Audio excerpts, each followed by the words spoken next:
about we switch it up with a little drum and fucking bass? I would like, this will probably be the first of many, please tell us, the audience, about One Piece. Yeah, I mean, it's cool. It's got a cool like pirate guy. He's got a hat. Alright, see you next time. Real good. Now unroll them. All right. In all honesty, do you want me like to explain the story as I know it, or like what I feel about it and stuff like that? I think the interesting thing about One Piece to go over would be how it has affected you in the past, and what your highlights are, or you can say some hot takes about it, and we can scream at each other. Fair enough. Okay. Well, to start off, it is not my first anime. Definitely not my first at this point. And it wasn't until middle school that I officially got like actually started to getting into it, I would say. Probably around like 8th grade. And I started on 4Kids. And I understand that it is very easy to just laugh it off like, oh, it's the fucking stupid people that decided to put a lollipop on Zoro's uh, sword cleaner, or that Sanji isn't a smoker. Sanji. Hey, you! And you know what? I think people are just misremembering or lying, because I only seen one animated portion of all those screenshots, and it was just of the sword thing. So, fuck all y'all fucks. But I will say this. It is really funny that 4Kids ends at, spoiler alert, when the ship falls down. Thank you. When the ship falls down and is supposed to be the start of Skypiea, but the show gets canceled by from 4Kids, so now like no one's continuing it, and they just canonically died in the dub in that part, and I fucking really like that. It is really funny. And fun fact, I was going to get a signed autograph of the English voice actor for Luffy. And I did get the signed autograph, but it was going to be of the chapter just as Skypiea starts, and I was hoping she would have written something like, "I wish I was there and enjoy," or some shit like that. But yeah, that's my thoughts on, at least on the 4Kids and where it all started. I absolutely adore One Piece. It is genuinely one of the greatest stories ever told, and it is a modern odyssey. It is something that people should experience, because it's like someone finally watching the first Harry Potter on Christmas. It's just like a really nice fucking time if you grew up around that time. I will say that Odyssey and Odyssey likes, as we were discussing with our, RPing shit that we used to do. The longer it is doesn't necessarily make it good, because a lot of the scenes and a lot of the interactions are not necessary. Fair. But for some reason, when it comes to One Piece, that doesn't matter as much early on. I would say that what does matter is how the characters interact. And they all become marketably worse as the series goes on. There's a magic that is lost over time. Like, instead of... True. Like, they become a shell of themselves. And I'm not even talking about the fact that Chopper's head is now the size of 2 of his bodies. I'm talking about how, they're almost caricatures of themselves. Like, they used to be They used to be different. I think people are are taking a little far in terms of saying it's worse off because I Especially think Sanji. Sanji was sort of an upgrade. It really depends on like how you see him at Fishman Island and how you want to interpret his actions going forward, which I would like to get into at some point. But I do want to get this point across that I think the fact that people don't like the look of it because it's not like what they remember it like is not really fair to the characters because the characters have changed as people at the end of the day. Certain ones clearly have gotten worse. I would argue that Robin kind of lost some of her funk.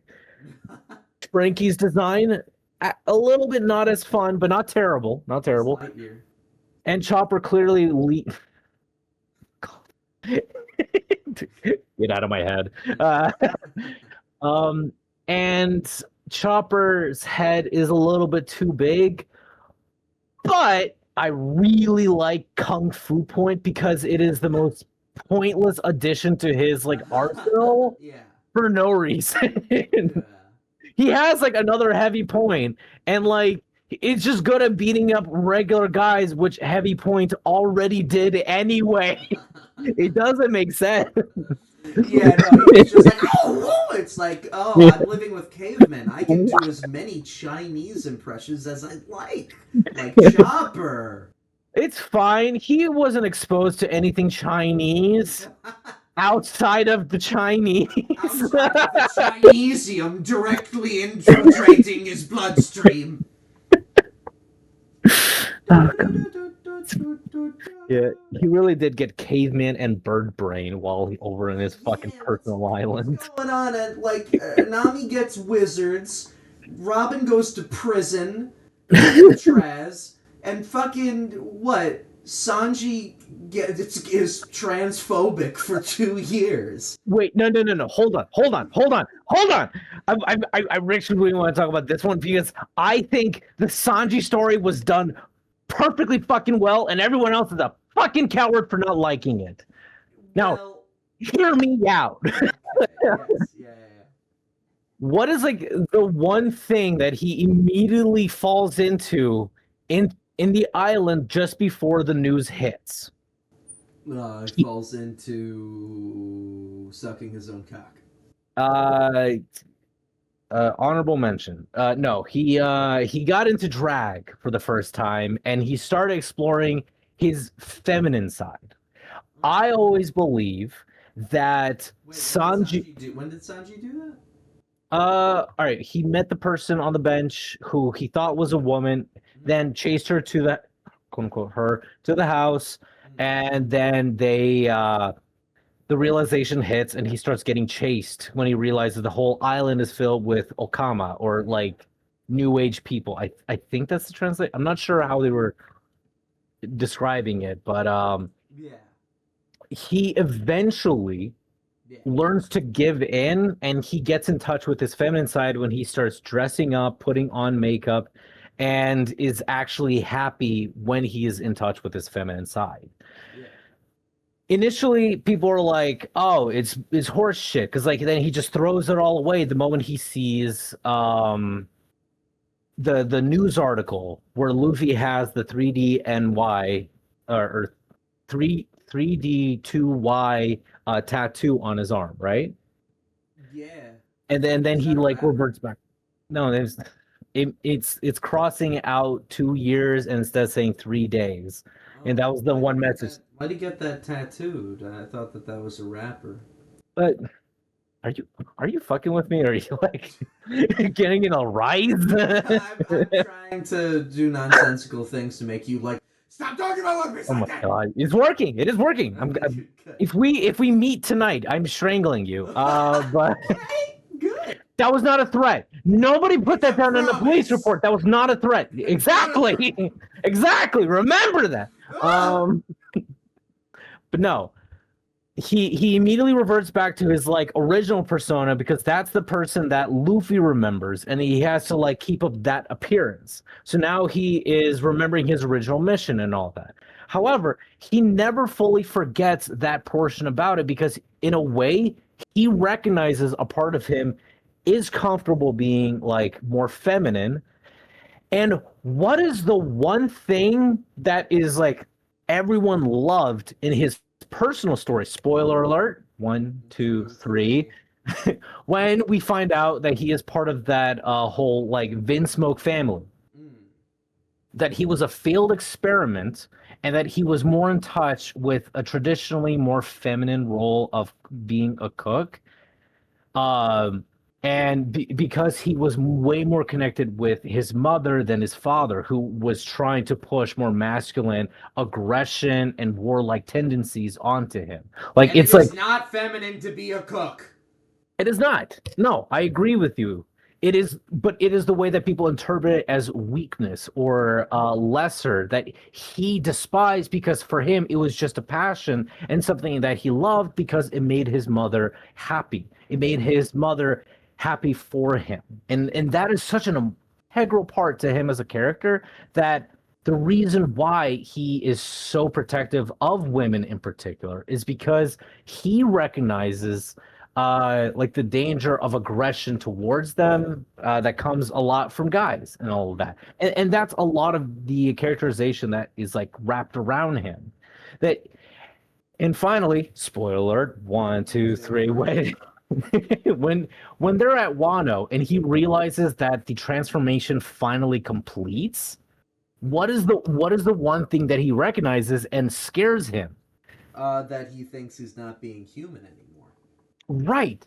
And that he was so callously willing to hurt a woman Mm. that he threw that away because he recognized a part of himself was being forced away and he was born into this kind of existence that he has to be an aggressive person, a masculine warfighter or whatever. And now he has to fight the very thing that he is born with versus what he truly feels inside. And it is an a really interesting sort of story that like it blends the idea of masculinity and femininity and how ultimately it is about expression and loving yourself at the end of the day, even if you know deep down you are a human or a monster that you do not like. I think that is a great story, and everyone just remembers, oh, he had eyes for Bonnie, which he fucking didn't. That was just the goddamn anime, and the anime fucking ruined him as a character. Sorry. I do agree. The anime did ruin him as a character. The one thing that I will have to point out though is that well, two things. One, it's that Sanji felt like a good complete character before we found out about the Vin Smoke thing in the second part. Like that was kind of like pulled out from left field, and I feel like a lot of people were like, "What?" And I am one of those people because I thought that like the thing that he was fighting against wasn't like femininity or like fighting against like you know uh, not feudalism, fighting against a fascist. He was born in a small fascist empire with Germa 985 everywhere. Like that's crazy. But before it was about a boy who was semi-privileged who ends up nearly starving to death and the learning that from a pirate on like how to be kind and he eats his own fucking leg to Well, make sure that Sanji is able to live and it becomes this whole thing about being a kind guy or being a tough guy.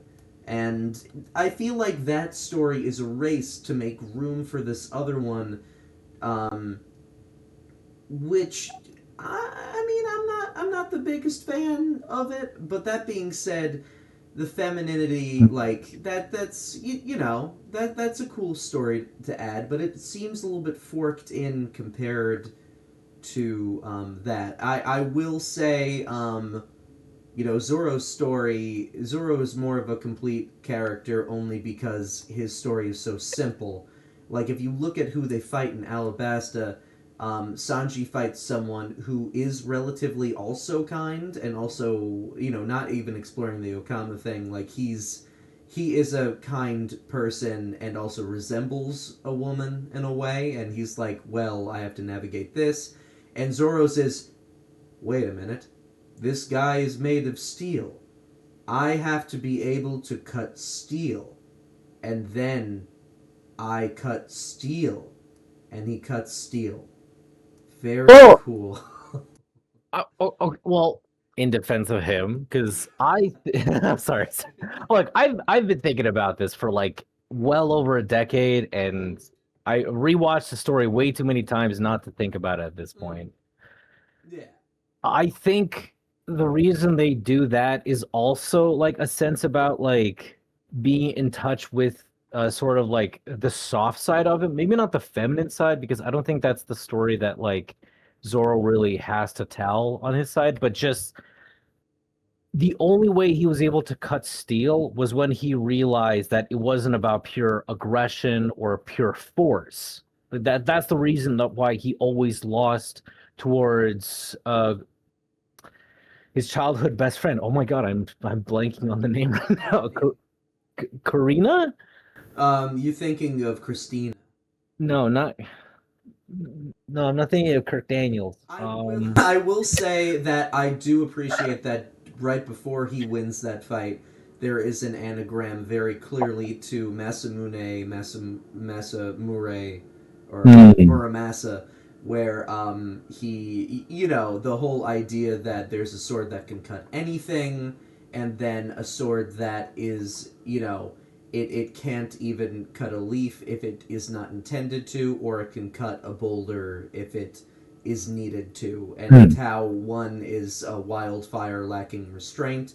And I believe it's Masamune is the one that is said to be the better of the two legendary swords, because it is whatever it decides to do, it can do. And that's what he's training himself to be. And that is really cool that they did that right before that. But, I would say that that's a simpler story than Sanji's. Probably, yeah. But, it is good to know that, like, he only learned to develop as a person when he realized deep down that, like, just being over aggressive is only, like, one part about being better.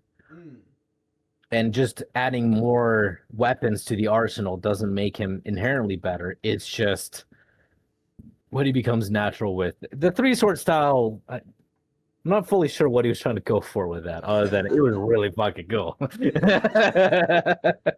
His teeth must be fucking ruined. He needs a night guard. He needs to he's like grinding in his sleep. And he's secretly just got a baby mouth whenever he smiles when he's not got his dentures in. It's gotta be. Says that I'm even grinding in my sleep.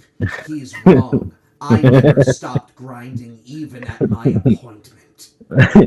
I am part of the grind house. There is no grind set. There are grind reps, and it's a grind lifestyle. Oh god. I will say, I mean, I do love these characters, not as much as you do, but I do love them. But I did like Sanji a lot, and it seems that his turned into a weird, complex story. And it does come off, it seems to come off a little bit as transphobic when he's running away from the Okama. And the Okama in general are seen a little bit weird during the whole thing, where they're these trans people in a time where, I mean, at least in American culture, where it was like, what the fuck, and now it's like we're trying to accept them. And in Japan, that has not changed. They're like, fucking hell no, we don't like these people. It's strange. I would make one argument where it was from the perspective of Sanji, where he is trying to create a perception of himself as like this mysterious manly guy that any woman would be attracted to, right? Like, he does care a lot about having a specific appearance to attract women. Mm. And how to phrase it? I think because his original story was how he ran away from home, he it was important that he met with Zeph so that he could create like a basis of what a real man is, like not a toxic man, but like a proper man, like Zeph. Yeah.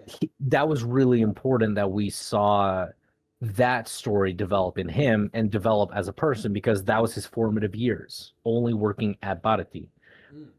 And then the moment he has to confront his family, which he has been trying to run away from this whole time, he finally has the tools to challenge them as a man in his own right. And he's not like a weakling like they are, which they're just born to be powerful, right? So I think it still does work with the story. And I know that like he's been trying to make like that past connect somehow ever since we saw like the whole like, oh, actually from North Blue. I recognize that story scene from Skypiea. Mm. Like it was set up for a while. It's just I'm sure it was really hard for him to find a way to do it without it taking a really long time before they would get a chance to indulge that story. Yeah, but it is a thing that allows me to conclude that, you know, certain things in his story he was figuring out along the way. You know, it's True. not, it's one of those things where he's grabbing from things over the course of these 30 years. And as we mentioned in a previous podcast before, we talked about J.K. Rowling for whatever reason, that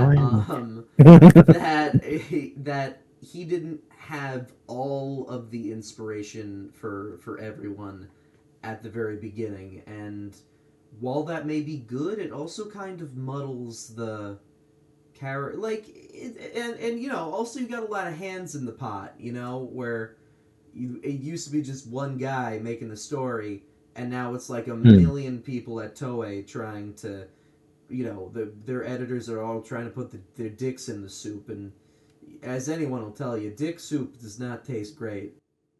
It tastes like dick And that touched a soup. it's a dick soup. I ordered the swampy balls, not the hard balls. How salty are your nuts? Because this is just too much salt. Why is there a peppery aftertaste? Who had the pepper? Who do you think you are? Who's been rubbing their dick all over the peppers? Who's been rubbing their balls on the soy sauce? I mean, come on! Apparently, if you rub your balls in soy sauce, you can taste it in your mouth. Stop saying that. I hate that you keep saying that. I don't like that. And we'll find that out on our next segment. We'll discuss and also both put our nuts in the soy sauce. We'll do that. We're both going to do that, right? Right? Audio only. Right? Audio jungle. Right? Yeah, Right? right? Right? Right? Right? I'd be down for it. Right? Right. Yes, no, shut up. Right? God, was there any other specific topics you wanted to throw out there? Because, like, I could go on forever if I had the opportunity. Well, we can continue One Piece another time. All right. Right? Right. Right? Right!